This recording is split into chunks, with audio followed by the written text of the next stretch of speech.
मुझे लगा कि सर मेरी आंखें चली गई हैं, क्योंकि कुछ भी दिखाई नहीं दिया। जब आंखें खुली देखता हूँ ऊपर से नीचे तक लहूलुहान और नाक से खून की धार बह रही थी। और वो एक ऐसा पल, ऐसा मंजर, एक ही पल के अंदर सब कुछ खत्म हो गया। मेरे तमाम साथी मेरे को छोड़ चुके थे। भारत माँ के लिए उन्होंने अपना सर्वोच्च न्यौछावर कर चुके थे। फर्स्ट में बाजू में, जांग में, नीचे पैर में, 3 जगह पे गोलियां मारी। मैं देख रहा हूँ कि धुआं निकल रहा, लेकिन उस दर्द को चुपचाप पड़ा मैं सहता रहा। एक सैनिक न क्षेत्र देखता, न जाति देखता, न धर्म देखता, सिर्फ एक वर्दी को देख करके अपने साथी के लिए अपने आप को कुर्बान कर देता है।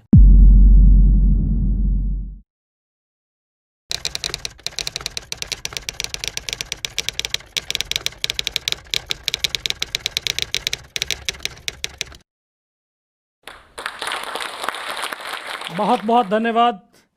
जोश एक ऐसा तत्व है जिसके बगैर इंसान कोई काम कर नहीं सकता है। हर काम करने के लिए जोश और जुनून हृदय के अंदर होना चाहिए, धैर्य होना चाहिए। मैं एक लाइन के अंदर अपना परिचय देना चाहता हूँ। न मैं नेता हूँ, न अभिनेता हूँ, न कवि हूँ, भाषा की परिभाषा से अनभिज्ञ हूँ। मैं इस देश का एक सेवक हूँ जो भारत माँ के आंचल पर लगे हुए लहू धब्बों को अपने लहू से साफ करता हूँ। मैं एक किसान और जवान का बेटा हूँ। जिस प्रकार से किसान अपनी निस्वार्थता से, मेहनत से, लगन से अपनी खेती को करता है और वो इतना धन धान्य कमाता है कि ताकि देश और दुनिया के लोग भूखे ना रह सकें। मैं वहीं से सीख करके एक प्राइमरी स्कूल में पढ़ करके धीरे धीरे बड़ा हुआ। पिता की जो है कहानियों को सुन करके उनके एक सपने देखने लगा कि मुझे भी भारतीय सेना में जाना चाहिए, देश की सेवा करनी चाहिए, रक्षा करनी चाहिए। और मुझे बहुत कम समय के अंदर, मात्र 16 साल 5 महीने की उम्र में भारतीय सेना में शामिल होने का सौभाग्य मिला। साथियों के साथ मिलकर के बहुत सारे उग्रवादियों के साथ ऑपरेशंस लड़े। वहाँ पर अपने साथियों से बहुत कुछ सीखा। और साथियों, सीखने के लिए कोई विद्यालय ही नहीं, बल्कि हम हर जगह से सीख सकते हैं। सीखने की लगन होनी चाहिए। हमने मिलिटेंटों से भी सीखा, अपने साथियों से भी सीखा, और वो सिखलाई मुझे कारगिल युद्ध के दौरान काम आई। जब कारगिल का युद्ध शुरू हुआ तो वर्ष 1999 में, तब मैं शादी करने के लिए घर छुट्टी आया हुआ था। 5 मई की शादी थी और 20 मई को जब मैं वापस जम्मू ट्रांजिट के में पहुंचता हूं तो पता चलता है कि मेरी बटालियन, जो कि कश्मीर वैली के अंदर उग्रवादियों के बरखिलाफ एक ऑपरेशन चला रही थी, वहां से उसको उठा करके द्रास सेक्टर में भेज दिया है। एक सपना देख करके बड़ा हो रहा था कि एक युद्ध लड़ूंगा, लेकिन इतनी कम उम्र में और इतनी कम सर्विस में वो मौका मुझे मिल रहा है, मेरा सपना पूरा हो रहा है। इससे और सौभाग्य की बात मेरे लिए हो नहीं सकती थी। जोश और जुनून से भरा हुआ अपनी यूनिट में पहुंचता हूं 22 मई को। तो वहाँ पर हमारी बटालियन तलोलिंग पहाड़ी, जो द्रास सेक्टर की नेशनल हाईवे 1 अल्फा से सटी हुई पहाड़ी थी, उस पहाड़ी के ऊपर लड़ाई लड़ रही थी। अपने साथियों के साथ मिलकर के वहाँ पर काम किया। 22 दिन तक उस पहाड़ी के ऊपर लड़ाई लड़ी। 22 दिन में बहुत सारे जवानों को खोया, और जब जाकर के 12 जून 1999 को हिंदुस्तान ने पहली सफलता के रूप में तलोलिंग पहाड़ी को प्राप्त किया। और दोस्तों, मैं आपको ये बताना चाहता हूं कि व्यक्ति की पहचान कोई ओहदे या रैंक से नहीं, बल्कि उसके कर्म से होती है। मैं भी आप ही की तरह एक आम इंसान हूं। कोई विशेष योग्यताएं लेकर के धरती पर अवतरित नहीं हुआ। कोई ऐसा विशेष कौशल नहीं था जिस कौशल के तहत मैं फौज में भर्ती हुआ, बल्कि एक आम सैनिक प्रोसेस के द्वारा एक आम सैनिक की तरह मैं भर्ती हुआ आम सैनिक ही हूँ, और आप लोगों की तरह एक आम इंसान ही हूँ। लेकिन 22 दिन की जो लड़ाई थी, उस लड़ाई के दौरान जो हमारी टीम को एक टास्क मिला था कि नीचे से ऊपर अपने साथियों को अम्युनिशन और राशन पानी पहुंचाने का, मैं उन साथियों के साथ मिलकर के काम करता रहा। और 22 दिन में सिर्फ हम 3 जवान ऐसे थे जो कंटिन्यू चले। सुबह 5:30 बजे चलते थे, रात को 2:30 बजे पहुंचते थे, और फिर 2 घंटे में नीचे आते थे। इसी काम की बदौलत हम तीनों जवानों की एक पहचान बनी कि ये तीनों लड़के फिजिकली और मेंटली बहुत स्ट्रांग हैं, इनको कहीं दूसरी टुकड़ी के अंदर शामिल किया जाए। जैसे हम वापस नीचे आए, एक दूसरे ऑपरेशंस की प्लानिंग शुरू हुई। तो द्रास सेक्टर की सबसे ऊंची चोटी टाइगर हिल टॉप, उसको फतेह करने का हमें टास्क मिला, और battalion commander colonel Kushal Chand Thakur ने उस टास्क को सहर्ष स्वीकार किया और अपने जवानों के अंदर एक जोश और जुनून पैदा किया कि हमारे साथियों का बदला लेने का हिंदुस्तान और हिंदुस्तान की फौज ने दोबारा से एक मौका दिया है। हम अपने साथियों का बदला लेंगे और उस बदले की जुनून में, उस जोश में हमने अपनी प्लानिंग बनाई और प्लानिंग के तहत टाइगर हिल टॉप को फतेह करने का एक प्लान शुरू किया, उसकी रिहर्सल शुरू की और आखिरकार 2 जुलाई को हमने उस पर चढ़ना शुरू किया। तो अटैक में जो सबसे पहले अटैक करना था टाइगर हिल टॉप के ऊपर, वो थी घातक प्लेटून एज ए कमांडो टुकड़ी, जिसमें बटालियंस के चुनिंदा जवान थे जिनका फिजिकली और मेंटली बहुत टफ था। उन जवानों को उसमें शामिल किया गया और क्योंकि हाइट 16,500 फीट ऊंची, जिस पर बर्फ ही बर्फ, ऑक्सीजन की कमी थी, तो इस सब को देखते हुए इस तरह से जवानों का मिश्रण करके वो टीम बनाई गई। 2 जुलाई को हमने चढ़ना शुरू किया और साथियों उस पहाड़ी पर सिर्फ रात को चढ़ सकते थे, दिन में नहीं, क्योंकि दुश्मन दूर से देख करके आसानी से बर्बाद कर सकता था। दुश्मन को सरप्राइज करने के लिए जरूरी था कि हमें रात को चलना है, अंधेरे में चलना है, ताकि हम नज़दीक से नज़दीक उनके पास पहुंच करके उनका खात्मा कर सकें। और हमने इसी प्रकार से रातों रात चढ़ाई शुरू की।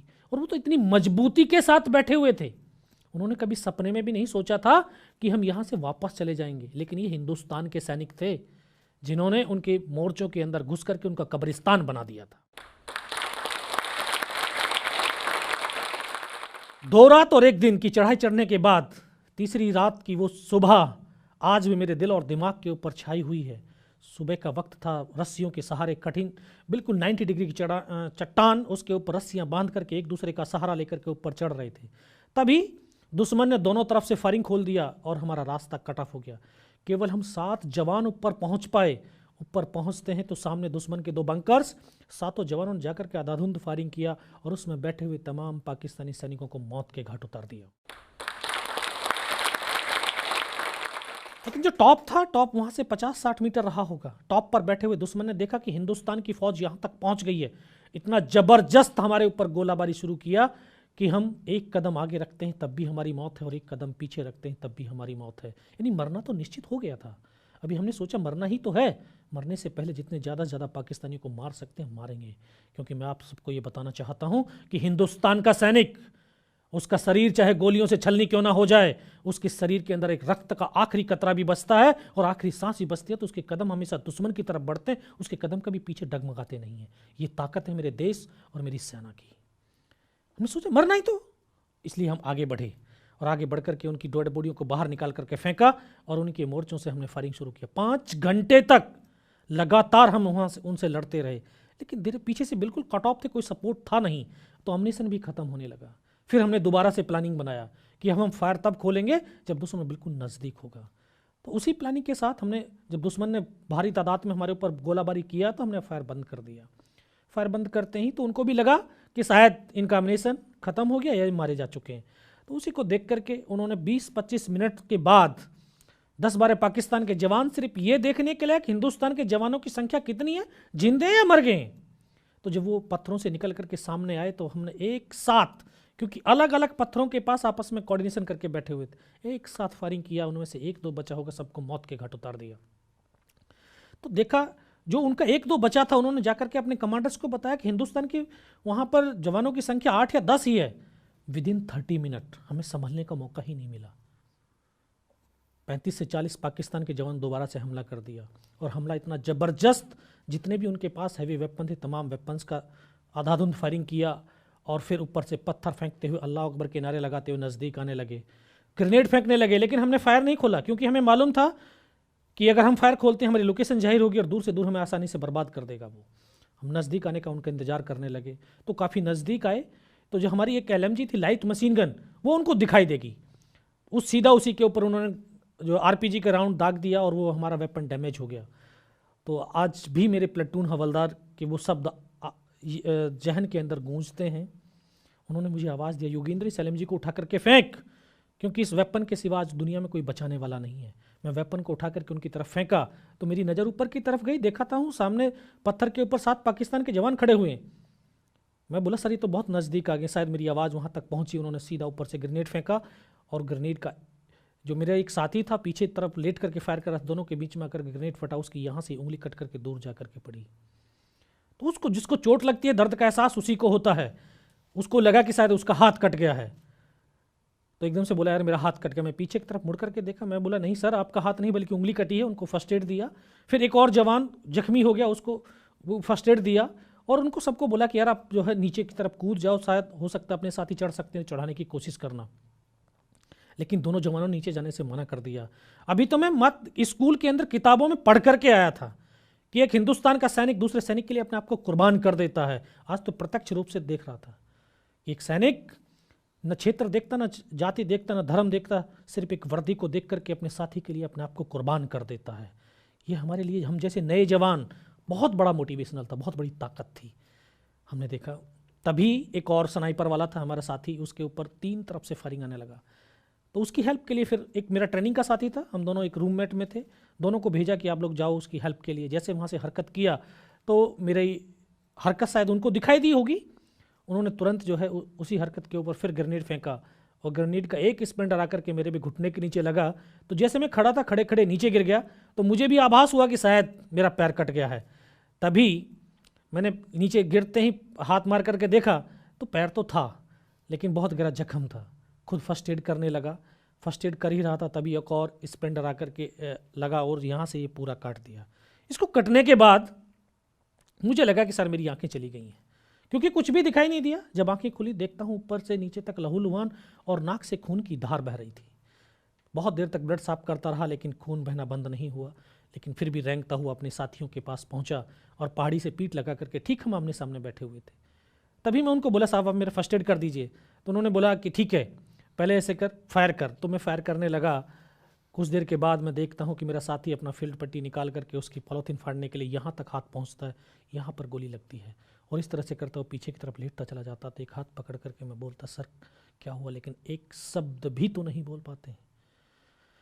तभी मेरी बगल में बैठा हुआ मेरा साथी, मैं उसको बोला अनंतराम सर को तो गोली लगी है, और उसके मुख से भी सिर्फ क्या शब्द निकला, और उसको आकर के ऐसे सीने में ब्रस्ट लगा, वो भी एकदम से मेरी गोद के अंदर आकर के लेट गया। तभी मैं अपने साथियों को बोला कि सर दोनों बंदों की गोली लगी है, कैसे हैं? दोनों के दोनों सब शहीद हो गए। बस दोस्तों इतना ही मैं बोल पाया। दुश्मन ने दोनों 3 तरफ से आकर के हमको घेर लिया, और वो एक ऐसा पल, ऐसा मंजर कि एक ही पल के अंदर सब कुछ खत्म हो गया। मेरे तमाम साथी मेरे को छोड़ चुके थे। भारत माँ के लिए उन्होंने अपना सर्वोच्च न्यौछावर कर चुके थे। तभी क्योंकि मैं भी उनकी तरफ से मर गया था, पाकिस्तान के कमांडर ने बोला कि इनको रिचेक करो, इनमें से कोई जिंदा तो नहीं है। आकर के एक एक को देखने लगे, तो जब हमारे जवानों के शरीर के अंदर गोलियां दागते थे, डेड बॉडी ऐसे उछलती थी ऊपर की तरफ, तो उन्होंने आकर के उस तरह से आकर के गोलियां मारने शुरू किया। तो फर्स्ट में सामने वाले को, फिर बगल वाले को, फिर मुझे भी गोली मारी। फर्स्ट में बाजू में, जांग में, नीचे पैर में, 3 जगह पे गोलियां मारी। मैं देख रहा हूँ कि धुआं निकल रहा, लेकिन उस दर्द को चुपचाप पड़ा मैं सहता रहा। और फिर जब वो गोली मार करके चला गया, उनको यकीन हो गया कि इनमें से कोई जिंदा नहीं है। तब एक अंदर एक विश्वास पैदा किया कि अगर इसने सर और सीने में गोली नहीं मारी, चाहे मेरा हाथ या पैर दोनों ही काट करके क्यों ना ले जाए, मैं उफ तक भी नहीं करूंगा और मैं जिंदा भी रहूंगा। और मैं दोस्तों आप लोगों को ये बताना चाहता हूं, अगर आप अपने मन के अंदर विश्वास पैदा कर लें किसी काम को करने का, तो आपको करने से कोई दुनिया की ताकत रोक नहीं सकती है। आप उस काम को 100% पूरा कर सकते हैं। मैंने सोचा कि अब कुछ भी कर ले, जिंदा रहूंगा। उस विश्वास के साथ मैं पड़ा रहा चुपचाप। फिर तभी उनके कमांडर्स ने हमारे नीचे वाले पोस्टों के ऊपर हमला करने के लिए रणनीति बनाई और अपने साथियों को मैसेज पास किया कि नीचे जो हिंदुस्तान का पोस्ट है उसके ऊपर हमला कर दो। ये आवाज़ जैसे सुनी तो मुझे लगा कि आज तो मेरी पूरी टीम खत्म हो जाएगी, क्योंकि ये भी सत्य है कि हम धरती पर जब हैं तो धरती को चलाने वाली कोई ना कोई शक्ति है, जिसको हम अल्लाह, वाहिगुरु और ईश्वर के नाम से जानते हैं। तब उस परमात्मा को मैंने याद किया और कहा कि सर मुझे बस इतना जिंदा रख दे कि मैं अपने साथियों को सूचित कर सकूं, ताकि उनकी जान बच सके। और ये बिल्कुल सत्य, अगर निस्वार्थ भाव से सच्ची श्रद्धा के साथ उस परमपिता परमेश्वर को याद करते हैं तो वो शक्ति भी साथ देती है। चुपचाप पड़ा रहा, एक मौके की तलाश में था। तभी उन्होंने दोबारा से फिर आकर के हमारे गोलियां मारनी शुरू करी और हमारे हथियार उठाने शुरू कर दिए। उसने आकर के दोबारा से उसी प्रकार से गोलियां मारी, फिर भी मेरी बाजू में, पैर में गोली मारी, और एक कदम जब आगे चला तो उसने जब सीने की तरफ राइफल करी, तब मुझे लगा कि शायद अब नहीं बचूंगा। तो उसने गोली चला दी। पीछे से पूरी पैंट फटी हुई थी, यहाँ पे पर्स रखा था, पर्स में भी 5-5 रुपए के कुछ सिक्के थे। कहते हैं कि जाको राखी साइयाँ मार सके ना कोई, जब तक मौत नहीं आती उसको कोई मार नहीं सकता है। तो उसने गोली चलाई और जाकर के पर्स में सिक्कों पे जाकर के लगी और रिकोचिट होगी। उस गोली के धक्के से मुझे खुद आभास हुआ कि अरे मैं तो मर गया हूँ। पाकिस्तान का दूसरा सैनिक आया, उसने आकर के मेरा AK-47 उठाया और वापस मुड़ा। शायद उसका पैर मेरे पैर से टकराया होगा, तभी मुझे चेतना आई और मुझे लगा यार मैं तो जिंदा हूँ। और तब एक अंतरात्मा से आवाज़ आई कि योगेंद्र अभी तक नहीं मरा तो मरेगा भी नहीं। तभी मैंने अपना ग्रेनेड निकाला और ग्रेनेड की पिन निकाल करके उसके ऊपर ऐसे फेंक दिया। तो कोट पहने हुए थे, कोट के अंदर हुड लगे हुए थे, हुड के अंदर वो ग्रेनेड गिरा तो उसने तुरंत पीछे की तरफ मुड़ करके देखा, पीछे तो कोई हरकत थी नहीं। और जब तक वो ग्रेनेड को निकाल पाता, ग्रेनेड फट के यहाँ से पूरा सर उड़ा उसका, हमारे ऊपर आकर के गिरा। उस धमाके से जो पाकिस्तान के सैनिक थे उनमें एकदम से खलबली मची कि इनमें से कोई जिंदा है। कुछ बोले जिंदा नहीं, नीचे से फौज आ गई है। वही एक मौका था मेरे पास कि मैं अपनी मातृभूमि के लिए कुछ विशेष कर गुजर जाऊं। मैंने दोनों हाथों से उसकी राइफल को उठाने की कोशिश करी, लेकिन हाथ तो हिला ही नहीं, क्योंकि इस हाथ की पूरी हड्डी निकल के बाहर थी। फिर एक हाथ से राइफल उठाया, वहां से फायरिंग किया, तो 3-4 पाकिस्तानियों को मौत के घाट उतारा उसी हाथ से। पर पलटा खाया, दूसरे पत्थर, तीसरे पत्थर। जब 3-4 जगह से फायरिंग किया तो उनको लगा कि नीचे से रीइंफोर्समेंट आ गई है। और पाकिस्तान की सेना के सैनिकों का इतना ही तो जोश होता है, सब टूट गया था उनका, उनके हौसले टूट चुके थे। वो वहां से भाग खड़े हुए। 3-4 मीटर रेंगता हुआ मैं आगे गया। आगे जाके देखता हूं तो सामने उनका लंगर चल रहा है, उनके लिविंग टेंट लगे हुए, उनके तमाम जो सपोर्टिंग वेपन थे उनका डिप्लॉयमेंट था। वो सब कुछ वहां से देखा। देखने के बाद फिर मैं वापस मुड़ा, क्योंकि उस समय जहन के अंदर एक ही पागलपन था कि अपने साथियों को पास जाना है, अपने साथियों को बचाना है। वापस रेंगता हुआ धीरे धीरे अपने साथियों के पास पहुंचता हूं तो मुझे लगा कि शायद हो सकता है मेरी तरह कोई मेरा साथी जिंदा हो। तो आकर के एक एक को देखने लगा। किसी का पूरा सर फटा हुआ बाहर था, किसी के पूरे फेफड़े निकले हुए बाहर थे। बहुत देर बैठ करके रोया। रोने के बाद अपने आप को संभाला कि मुझे जो मेरे को टास्क मिला, इस टास्क को मैं ज़रूर पूरा करूँगा। सोचता रहा, 19 साल की उम्र, 2.5 साल की सर्विस, न उम्र का तजुर्बा न सर्विस का अनुभव। बस ये भी पता नहीं कि हिंदुस्तान कहाँ है, पाकिस्तान कहाँ। चारों तरफ तो पहाड़ी पहाड़, चारों तरफ तो बर्फ़ ही बर्फ़, लेकिन एक परमात्मा का ही सहारा था। सोचता रहा। इस हाथ को ऐसे बांधने की कोशिश करने लगा, लेकिन हाथ बंधा भी नहीं।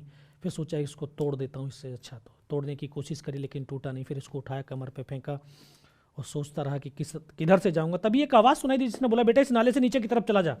मैं बिना कुछ सोचे समझे उस नाले से लुढ़क गया। लुढ़कते लुढ़कते जब नीचे पहुँचा तो नाले के अंदर ऐसे गड्ढा आ गया, एक हाथ से पत्थर पकड़ करके लटका हुआ था। तभी मुझे लगा कि शायद मैं पाकिस्तान की तरफ आ गया हूँ। तो नीचे देखा तो मेरे साथी थे, उनको आवाज़ दिया, वहाँ से वो निकाल करके ऊपर लेकर के गए। और फिर उनको मैं इन्फॉर्मेशन बताया कि सर इस प्रकार से हमारे तमाम साथी शहीद हो चुके हैं और अभी आपके लोगों के ऊपर अटैक होने वाला है। ये इन्फॉर्मेशन कमांडिंग ऑफिसर को दिया। कमांडिंग ऑफिसर ने बताया कि इस लड़के को जल्दी जल्दी मेरे पास पहुँचाओ। पहाड़ी में साथियों, मेरे दोस्तों, मैं आपको ये बताना चाहता हूँ कि पहाड़ी पर चढ़ना बहुत आसान है, लेकिन उतरना बहुत मुश्किल है, वो भी कैजुअलिटी को लेकर के।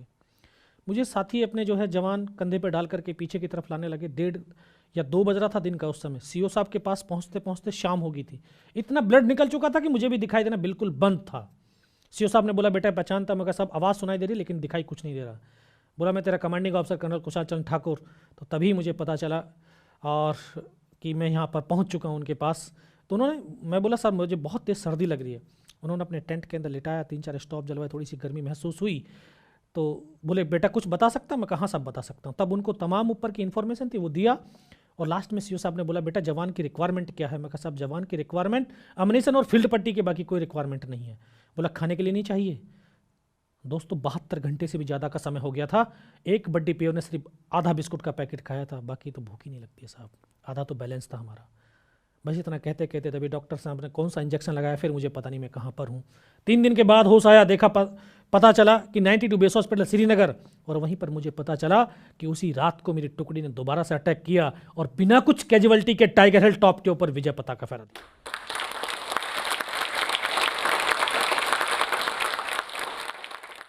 फिर वहाँ से मुझे दिल्ली रेफर कर दिया गया और बेस हॉस्पिटल में 16 महीने के ट्रीटमेंट के बाद मैं वापस आज भारतीय सेना में सेवारत हूँ और आप लोगों से बात कर रहा हूँ। ये मेरे लिए सौभाग्य की बात है। हर एक जवान के अंदर, हर एक इंसान के अंदर एक जोश और जुनून होना चाहिए अपने कार्य को करने के लिए, अपने देश के लिए, अपनी ऑर्गेनाइजेशन के लिए। अगर जुनून है, जोश है, धैर्य है, तो आप हर हाल में, हर कीमत पर, हर चुनौती का सामना करके अपने कार्य को पूर्ण कर सकते हैं। और मेरे जो युवा हैं उनसे मैं ये कहना चाहता हूँ कि जो भी काम करें उस काम के लिए सबसे पहले, उस काम के अंदर सबसे पहले राष्ट्र को सर्वप्रथम रख करके काम करें, क्योंकि आपके काम से आपका राष्ट्र किधर जाता है ये आप लोगों के ऊपर निर्भर करता है। जैसे आप कर्म करेंगे, जैसे आप इस राष्ट्र को जिधर लेकर के जाएंगे, राष्ट्र उधर जाएगा, क्योंकि युवा राष्ट्र की ताकत है। हमेशा साथियों पॉजिटिव सोच के साथ, एक सकारात्मक सोच के साथ अपने राष्ट्र को उन्नति के पथ के ऊपर आगे लेकर के चलना है। और हम सबका दायित्व बनता है कि जिन्होंने अपनी कुर्बानियां दे करके इस देश को सुरक्षित और स्वतंत्र किया है, उस स्वतंत्रता को हमने जो है बखूबी पूर्ण रखना है। और अंत में मैं दोबारा से सभी का मैं धन्यवाद करता हूँ और यही कहता हूँ कि कर्मवीर को कोई रोक नहीं सकता है करने से, और उसको कौन मार सकता है जिसको जो कभी ना डरता हो मरने से। जय हिंद, जय भारत। ये जोश टॉक्स का ये वीडियो अगर आपको अच्छा लगा तो शेयर कीजिए और लाइक कीजिए, और जोश टॉक्स के चैनल को हमेशा सब्सक्राइब कीजिए।